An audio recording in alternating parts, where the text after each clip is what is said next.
అందరికీ నమస్తే అండి. నిన్న సుప్రీంకోర్టులో జరిగిన వాదనలు, సుప్రీంకోర్టు లేవనెత్తిన ప్రశ్నలు ఖచ్చితంగా అత్యంత కీలకమైనవి. తిరుమల లడ్డు తయారీలో వాడిన నెయ్యిలో జంతు అవశేషాలు ఉన్నాయా లేదా? జంతు అవశేషాలు, జంతువుల కొవ్వు కలిపితే ఖచ్చితంగా చరిత్ర క్షమించరాని నేరం. కలిపినట్టు ప్రూవ్ చేయాలి. సీఎం గారి స్థాయిలో మాట్లాడారు కాబట్టి, ఎన్డీడీబీ రిపోర్ట్లో అనుమానాలు వ్యక్తం చేశారు కాబట్టి దాన్ని సుప్రీంకోర్టు కూడా ధృవీకరిస్తే దేశం మొత్తం నమ్ముతుంది. ఒకవేళ సుప్రీంకోర్టు దాన్ని ధృవీకరించకపోతే అది కేవలం తప్పుడు ఆరోపణ మాత్రమే, రాజకీయ ఆరోపణ మాత్రమే, అందుకు ఆధారాలు లేవు అని సుప్రీంకోర్టు ఆ కేసును కొట్టివేస్తే అప్పుడు ఖచ్చితంగా నైతికంగా వైసీపీ వాళ్ళ వెర్షన్ పైచేయి సాధిస్తుంది. అప్పుడు అధికార పార్టీ డిఫెన్స్లో పడిపోద్ది. కానీ ఓవరాల్గా భక్తుల్లో మాత్రం కొన్ని సందేహాలు మిగిలిపోతాయి. ఈ వీడియో విశ్లేషణ చాలా జాగ్రత్తగా వినండి. పార్టీలకు సంబంధం లేకుండా చాలా జాగ్రత్తగా వినండి. సుప్రీంకోర్టు లేవనెత్తిన ప్రశ్నలు ఏంటి, వీళ్ళ దగ్గర ఉన్న సమాధానాలు ఏంటి, అసలు భక్తుల మధ్యలో ఉన్న కామన్ సెన్స్తో కూడిన ప్రశ్నలు ఏంటి. ఇప్పుడు సుప్రీంకోర్టుకి ఏం చెప్పినా సరే లీగల్గా చెప్పాలి. లాజికల్గా మనం ఎన్నైనా వాదించుకోవచ్చు. ఇప్పుడు ఒక నలుగురు కూర్చుంటారు, ఒక దగ్గర టిఫిన్ చేస్తారు. వాళ్ళల్లో వాళ్ళ వాదన ఎంత లాజికల్గా, ఎవడు తెలివితేటలు, ఎవడు మాటకారుతానని వాళ్ళు ప్రదర్శిస్తారు. ఇప్పుడు గోదావరి జిల్లాలో వాళ్ళకి ఒక రకమైన తెలివితేటలు ఉంటాయి, ఉత్తరాంధ్ర వాళ్ళకి ఒక రకమైన తెలివితేటలు ఉంటాయి, రాయలసీమ వాళ్ళకి ఒక రకమైన తెలివితేటలు ఉంటాయి. సో ప్రాంతాల వారీగా వాళ్ళ తెలివితేటలు, వాళ్ళ ఆలోచన, వాళ్ళ మాటకారుతనం అవన్నీ కూడా లాజికల్ వాదన వరకు పనికొస్తుంది. సో లాజికల్గా ఎన్నైనా వాదించవచ్చు. కానీ లాజికల్ వాదన వేరు, లీగాలిటీ వాదన వేరు. ఈ లాజికల్ వాదనలన్నీ కూడా లీగల్గా చెల్లుబాటు అవ్వవు. లీగల్గా చెల్లుబాటు అవ్వాలంటే, మాట్లాడాలంటే ఆధారాలు ఉండాలి, డాక్యుమెంటల్ ఎవిడెన్స్ ఉండాలి, ప్రూఫ్ ఉండాలి. అవి ఉంటేనే మనం ఖచ్చితంగా చెప్పాలి. సో దీనిలో కొన్ని లాజిక్స్ కూడా అప్పుడు లీగాలిటీ ఉన్నప్పుడు లాజిక్స్ పనిచేస్తాయి, లీగాలిటీ లేనప్పుడు లాజిక్స్ పని చేయకపోవచ్చు. సో ఇప్పుడు సుప్రీంకోర్టు లేవనెత్తిన ప్రశ్నల్లో కూడా కొన్నిటికి లాజికల్ సమాధానాలు ఉన్నాయి తప్ప లీగల్గా లేవు, సమాధానాలు లేవు. కాబట్టి ఒక రకంగా ప్రభుత్వం డిఫెన్స్లో పడినట్టే. అయితే భక్తులకు ఈ ఓవరాల్ విచారణ ముగిసిన తర్వాత భక్తుల్లో కొన్ని ప్రశ్నలు చిరకాలంగా మిగిలిపోతాయి, ఆన్సర్ లేని ప్రశ్నలుగా మిగిలిపోతాయి. అవేంటో ఒకసారి చూద్దాం. సో సుప్రీంకోర్టు ఫస్ట్ అడిగిన ప్రశ్న ఏంటంటే, అసలు కల్తీ జరిగినట్టు మీ దగ్గర ఆధారం ఉందా అని అడిగింది. అడిగితే ప్రభుత్వం తరపు న్యాయవాది సిద్ధార్థ లూత్రా గారు అవును ఎన్డీడీబీ ల్యాబ్ రిపోర్ట్ ఉంది అని చెప్పి రిపోర్ట్ చూపించారు. ఎన్డీడీబీ ల్యాబ్ రిపోర్ట్ ఉంది, ఎన్డీడీబీ ఇలా రిపోర్ట్ ఇచ్చిందని చూపించారు. సో ఈ రిపోర్టు జూలై 23న బయటకు వచ్చింది కదా, జూలై 24న 23న వచ్చింది. సో ఇది వాళ్ళ ఆధారం, అవును కల్తీ జరిగింది, ఇదిగో ఎన్డీడీబీ రిపోర్ట్ ఇచ్చింది. అప్పుడు సుప్రీంకోర్టు మరి దీని మీద సెకండ్ ఒపీనియన్ తీసుకున్నారా? దేశంలో ఇంత కోట్లాది మంది భక్తులకు సంబంధించిన మనోభావాలకు సంబంధించిన అంశం కదా, దేశవ్యాప్తంగా భక్తులకు సంబంధించిన అంశం కదా, అసలు దీని మీద ఏమైనా మీరు సెకండ్ ఒపీనియన్ తీసుకున్నారా? దేశంలో అనేక ల్యాబ్లు ఉండగా ఎన్డీడీబీ ల్యాబ్కే ఎందుకు వెళ్ళారు? సెకండ్ ఒపీనియన్, సెకండ్ ల్యాబ్కు వెళ్ళొచ్చు కదా అని సుప్రీంకోర్టు అడిగింది. దానికి సమాధానం లేదు, చెప్పలేదు. సో ఇక్కడ నిజంగా సమాధానం, ఎన్డీడీబీ అనేది నేషనల్ డైరీ డెవలప్మెంట్ బోర్డు, కేంద్ర ప్రభుత్వ రంగానికి సంబంధించిన ఒక ల్యాబ్. ఆ రిపోర్ట్ వచ్చిన తర్వాత ఇంకా వేరేది ఎందుకులే, ఎందుకంటే అప్పటికే లడ్డు నాణ్యత మీద కొన్ని అనుమానాలు ఉన్నాయి కాబట్టి వాళ్ళు సెకండ్ ఒపీనియన్కు వెళ్ళలేదు. సో ఇక్కడ సెకండ్ ఒపీనియన్ వెళ్ళకపోవడాన్ని లాజికల్గా సమర్థించుకోవచ్చు. అవును ఆల్రెడీ లడ్డు తయారీ మీద మాకు ఫిర్యాదులు ఉన్నాయి, మాకు ఆరోపణలు ఉన్నాయి, ఆ నెయ్యి క్వాలిటీ బాగాలేదని మాకు అనుమానాలు ఉన్నాయి, కాబట్టి మేము ఎన్డీడీబీ ఇచ్చిన రిపోర్ట్ని నమ్మాము అని లాజికల్గా సమాధానం చెప్పుకోవచ్చు. కానీ సుప్రీంకోర్టు దాన్ని యాక్సెప్ట్ చెయ్యదు, సెకండ్ ఒపీనియన్కి వెళ్ళాల్సిందే కదా అని చెప్తుంది. నిన్న అదే అడిగింది. ఇక తర్వాత ప్రశ్న, లడ్డు తయారీలో ఆ నెయ్యి వాడారా? సరే, మీరు ఎన్డీడీబీ ఇచ్చిన రిపోర్ట్లో అవశేషాలు ఉన్నాయంటున్నారు, ఓకే.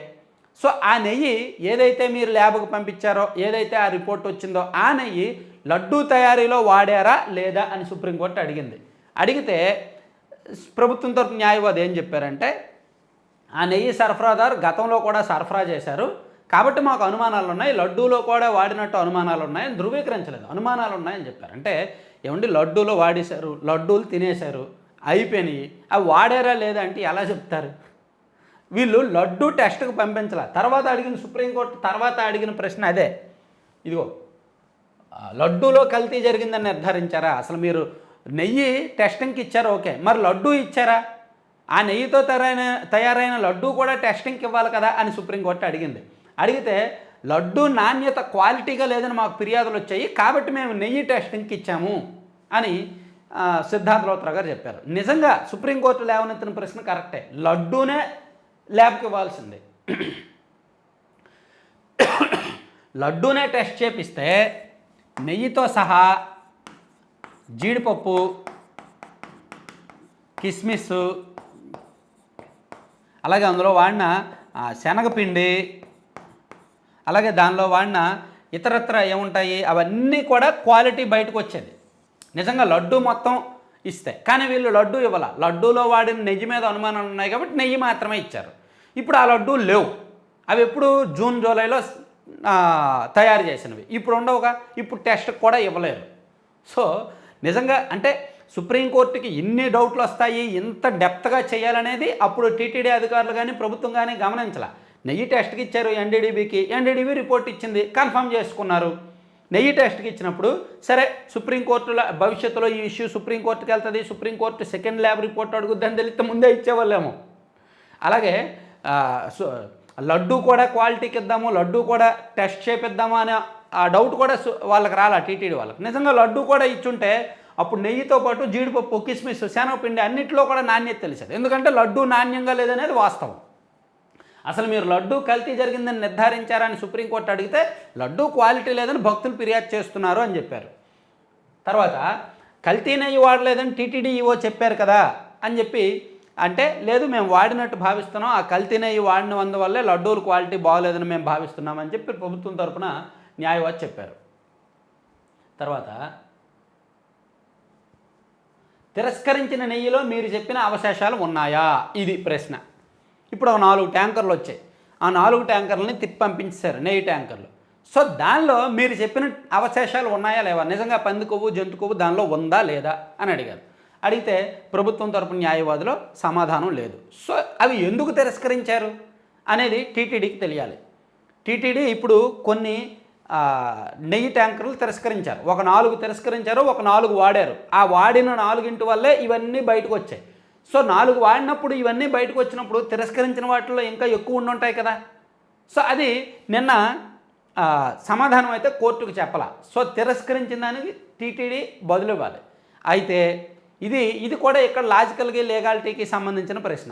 తిరస్కరించిన నెయ్యిలో మీరు చెప్పిన అవశేషాలు ఉన్నాయంటే అది వాళ్ళు తిరస్కరించినందుకు వాళ్ళు టెస్ట్ చేసి తిరస్కరిస్తారు కదా, ఆ టెస్ట్లో అప్పుడు ఏమేమి బయటకు వచ్చి తిరస్కరించారా అనేది చెప్పాలి. సో అది నిన్న సిద్ధార్థ లోత్రా గారు చెప్పలేదు. సో అదే సరఫరాదారు నుంచి వచ్చిన 4 ట్యాంకర్లు వాడారు, 4 తిరస్కరించారు కదా, ఆ వాడిన 4 వాడడం వలన ఇవన్నీ బయటకు వచ్చాయి కదా. సో తిరస్కరించిన వాటిల్లో ఇంకా ఎన్ని ఉన్నాయో, ఇంకా ఎంత చెత్త ఉందో ఆ చెత్త అంతా కూడా సుప్రీంకోర్టుకి చెప్పాల్సి ఉంటుంది. అలాగే తయారైన లడ్డూలను టెస్టింగ్కి పంపించారా, ఇది ప్రశ్న. దీనికి సమాధానం లేదు. నిజంగానే టెస్టింగ్కి పంపించలేదు, పంపిస్తే మనం ఇందాక చెప్పుకున్నవన్నీ బయటకు వచ్చేవి. తర్వాత జూలైలో రిపోర్ట్ వస్తే సెప్టెంబర్లో ప్రకటన ఎందుకు చేశారు, ఇది కూడా సుప్రీంకోర్టు లేవనెత్తిన ప్రశ్న. జూలైలో ల్యాబ్ రిపోర్ట్ వస్తే సెప్టెంబర్ వరకు మీరు ఎందుకు ఆగారు అని సుప్రీంకోర్టు అడిగింది. దానికి ప్రభుత్వం చెప్తున్న సమాధానం ఏంటంటే మేము 1-2 సార్లు చెక్ చేసుకోవాల్సి వచ్చింది, అది భక్తులకు కోట్లాది మంది భక్తులకు సంబంధించిన వ్యవహారము. సో మేము శాసన వ్యవస్థ పరంగా అన్ని రకాలుగా కూడా ప్రిపేర్ అవ్వాల్సి వచ్చింది. అసలు బయటికి చెప్పాలా వద్దా, ఇంటర్నల్గా ఏమైనా సరిచేద్దామా, ఇంటర్నల్గా అసలు మళ్ళీ భవిష్యత్తులో ఇటువంటి తప్పులు లేకుండా చూద్దామా, ఇవన్నీ చూడాల్సి వచ్చింది. కానీ అవతల వాళ్ళు మరీ ఎక్కువ పాపాలు చేశారు కాబట్టి మేము చెప్పాల్సి వచ్చిందని దీన్ని లాజికల్గా సమర్థించుకోవచ్చు. కానీ లీగల్గా చెప్పలేరుగా. ఆ 2 నెలలు ఎందుకు ఆగారంటే లీగల్గా ఎలా ప్రూవ్ చేస్తారు, ఏం చెప్తారు, అది లీగల్గా సమాధానం అయితే దీనికి ఉండదు. దీనికి లాజికల్గా ఒక్కొక్కరు ఒక్కో వాదన చెప్తారు. ఒక జర్నలిస్ట్ అయితే ఒక వాదన చెప్తాడు, ఒక లాయర్ అయితే ఒక వాదన చెప్తాడు, ఒక డాక్టర్ అయితే ఒక వాదన చెప్తాడు, ఒక సాధారణ మనిషి అయితే ఒక వాదన చెప్తాడు. దీనికి 10 మంది 10 ఆలోచన పరులు 10 కారణాలు చెప్పొచ్చు కాక, కానీ లీగల్గా చెల్లుబాటు అయ్యే కారణం అయితే చెప్పలేరు. ఇక తర్వాత ప్రశ్న, ముఖ్యమంత్రి స్వయంగా ప్రకటన. అసలు ముఖ్యమంత్రి చంద్రబాబు గారి స్థాయిలో ఆయన స్వయంగా ప్రకటించారు. రాజ్యాంగబద్ధమైన పదవిలో ఉన్న వ్యక్తి అలా ప్రకటించవచ్చా? అసలు లడ్డూ తయారీలో ఇవన్నీ అవశేషాలు ఉన్నాయని కోట్లాది మంది భక్తులకు సంబంధించిన వ్యవహారాన్ని ఆయన ఎలా మీడియా ముందు ప్రకటిస్తారు నిర్ధారించుకోకుండా? సో దీనికి సమాధానం ఏంటి? వాళ్ళు నిర్ధారించుకున్నారు కాబట్టే చెప్పారు, ఎన్డీడీబీ రిపోర్ట్ వచ్చింది కాబట్టే చెప్పారు. ఎన్డీడీబీ రిపోర్ట్ వచ్చిన తర్వాతనే ముఖ్యమంత్రి గారు మాట్లాడారు. సో సుప్రీంకోర్టు 1-2 సార్లు చెక్ చేసుకోకుండా ఆయన ఎలా చెప్తారు, ఇదంతా కోట్లాది మంది భక్తులకు సంబంధించిన వ్యవహారం కదా అనేది సుప్రీంకోర్టు చెప్తుంది.